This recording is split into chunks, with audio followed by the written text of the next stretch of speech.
नमस्कार, मैं हूं रानू स्वरूप। हमारे साथ है जालबाज 2.0। जालबाज आज एक सरकारी बाबू है। मेरा कहने का मतलब है कि वो सरकारी दफ्तर में क्लर्क की नौकरी करते हैं और राष्ट्रवाद के घोर समर्थक हैं। तो आइए बात करते हैं जालबाज से।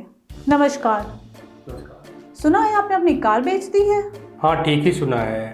दरअसल मेरे दोस्त यार मुझे पेट्रोल जीवी कह के चिढ़ाते थे, तंज करते थे, इसीलिए मैंने कार को बेचना ही ठीक समझा। तो अब आपको पूर्व पेट्रोल जीवी कहा जा सकता है?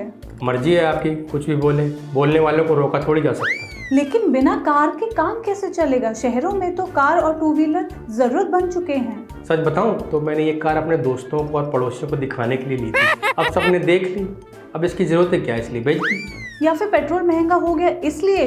हो सकता है आप कार चलाना अफोर्ड नहीं कर पा रहे हो। ऐसी कोई बात नहीं है। हम जो पेट्रोल खरीदते हैं उससे सड़कें बनती हैं, हाईवे बनती हैं, देश का विकास होता है, तो एक गर्व की फीलिंग भी आती है। एक टू व्हीलर ही खरीद लेते, बिना गाड़ी के ऑफिस कैसे जाते हैं? पैदल ही चला जाता हूँ, कोई परेशानी की बात नहीं है। इतना तो इंसान को पैदल चलना ही चाहिए। सुबह शाम वॉक भी हो जाती है और इससे स्वास्थ्य भी तो ठीक रहता है। वाह, आप तो बड़े समझदार हो गए।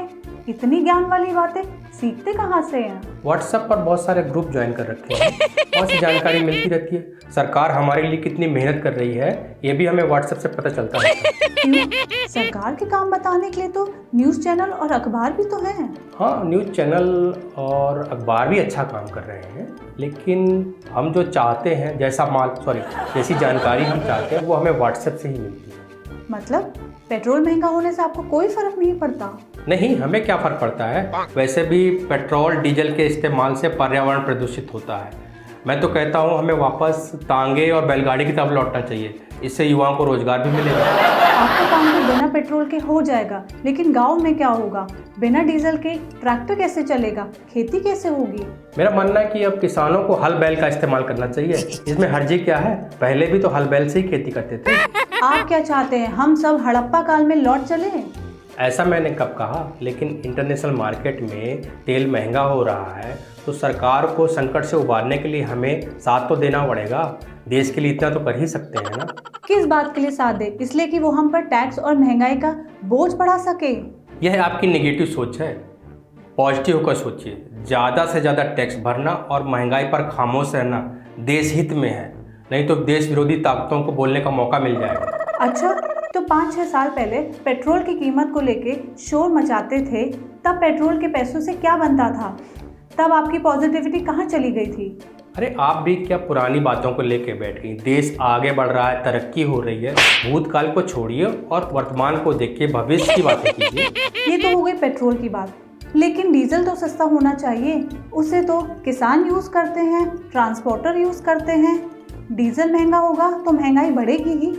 आपको तो बस महंगाई दिखती है। ये भी देखिए ना कि अब तेल कितनी अच्छी क्वालिटी का आ रहा है। हमारी सरकार BS6 इंजन लेके आई है जिसमें ज़्यादा एवरेज मिलता है, कम तेल में गाड़ियाँ ज़्यादा भागती हैं। रोज़ रोज़ पेट्रोल और डीजल महंगा होने से ये नहीं लगता कि सरकार ने जनता को उसके हाल पर ही छोड़ दिया है? ऐसा कुछ नहीं है, बल्कि मुझे तो लगता है कि सरकार पब्लिक को सुधारने के लिए जानबूझ के पेट्रोल महंगा कर रही है। मोदी जी को समझना आसान नहीं है। वो जो भी करते हैं बहुत सोच समझ के करते हैं। वो भला कैसे? थोड़ा डिटेल में समझाइए। जब पेट्रोल महंगा होगा तो लोग ग्रीन एनर्जी का रुख करेंगे, इलेक्ट्रिक की गाड़ियाँ खरीदेंगे, CNG की गाड़ी खरीदेंगे। वैसे भी हमारे PM साहब तो शुरू से ही पर्यावरण प्रेमी रहे। आपने डिस्कवरी चैनल में उनका कार्यक्रम नहीं देखा था? देखा था। अभी आपने ग्रीन एनर्जी की बात की थी, पर सरकार तो LPG को भी महंगा करती जा रही है। लोगों को घर चलाना मुश्किल होता जा रहा है। इस समस्या से निपटने के लिए हमें अपनी जड़ों की तरफ लौटना होगा। अंगीठी, तंदूर का इस्तेमाल करना होगा। क्या बात कर रहे हैं? चूल्हा और अंगीठी से छुटकारा दिलाने के लिए सरकार उज्ज्वला योजना लेके आई थी और अब आप चूल्हा जलाने की सलाह दे रहे हैं। आपको तो कोई बात पसंद ही नहीं आती है। चूल्हा नहीं खरीदना तो खरीदे महंगा सिलेंडर। अब सस्ता तो वो नहीं होगा। पहली सरकारें बहुत मजे कर ली। इसका मतलब तो ये हुआ कि पहले की सरकार ही बढ़िया थी, कम से कम पब्लिक का ख्याल तो रखती थी। कैसे बढ़िया थी? अब भारत का जो दुनिया भर में नाम हो रहा है, बड़े बड़े लोग जानते हैं हमारे सामने, हमें सम्मान की नज़र से देखते हैं। पिछले 70 सालों में कभी ऐसा देखा सुना था? बात पेट्रोल और महंगाई की हो रही थी और आप कहाँ पहुँच गए? विदेश नीति पे फिर कभी बात कर लेंगे। अभी तो मुख्य मुद्दा महंगाई है। देखिए, महंगाई एक नेचुरल प्रोसेस है। महंगाई तो समय के साथ साथ बढ़ती ही है। वैसे भी इसमें गलती पिछले सरकारों की है। पिछली सरकारों ने अगर ध्यान दिया होता तो पेट्रोल की कीमत इतनी ना बढ़ानी पड़ती। क्या मतलब, हम आज की बात कर रहे हैं और आप पीछे पहुंच गए, जबकि शुरुआत में आप ही ने कहा था कि वर्तमान और भविष्य की तरफ देखें। आप तो एक बात पकड़ लेती तो उसी पे अटकी रहती है। मैंने बताया ना कि महंगाई एक नेचुरल प्रोसेस है, इसे रोकना अननेचुरल होगा। अब आप कुतर्क कर रहे हैं। मेरा ख्याल है आपके पास हमारे सवालों का जवाब नहीं है। क्या जवाब चाहिए आपको? अब मैं हर जवाब आपकी पसंद के हिसाब से तो दूंगा नहीं। वैसे भी सस्ते के चक्कर में हम किसी ऐरे गहरे को तो अपना नेता बना नहीं सकते। शेर को पालना तो वैसे भी महंगा होता है। जी, मैं समझ गई आपकी बात। मेरा ख्याल है हमें अब रहने ही देना चाहिए। आज के लिए बस इतना ही, फिर मिलेंगे। नमस्कार।